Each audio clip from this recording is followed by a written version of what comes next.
আজকাল মানুষের জীবনে প্রচুর অপশন হয়ে গেছে। যেখানে মন টেকে না সেখানে তাকে 2-5 দিনের বেশি কেউই আটকে রাখতে পারে না। জীবনে বেটার খুঁজতে খুঁজতে নেসেসিটিটাই হারিয়ে ফেলছি আমরা। সম্পর্কের ক্ষেত্রেও সামনের জনের ভালোটাকে আমরা যত সহজে গ্রহণ করছি, খারাপটাকে ঠিক ততটাই দূরে সরিয়ে রাখছি। অথচ ভালো খারাপ মিলেই তো একটা গোটা মানুষ, তাই না? অ্যাডজাস্টমেন্ট শব্দটা ন্যারো হতে হতে প্রায় বিলীন হয়ে যাচ্ছে।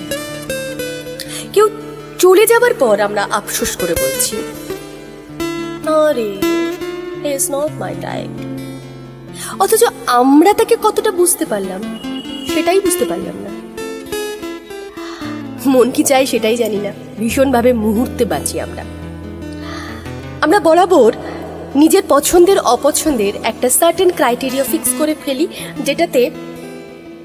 যেটাতে কেউ ফিট হলে থাকলো, নয়তো টাটা বাই বাই। দেখো, তুমি হয়তো আজকে 30% এফোর্ট দেবে আর আমি 70%, কাল আবার এর উল্টোটা। এভাবেই আমরা মিলেমিশে রোজ 100তেই থেকে যাব। এমনটা নয় কেন? এমনটা নয় কেন?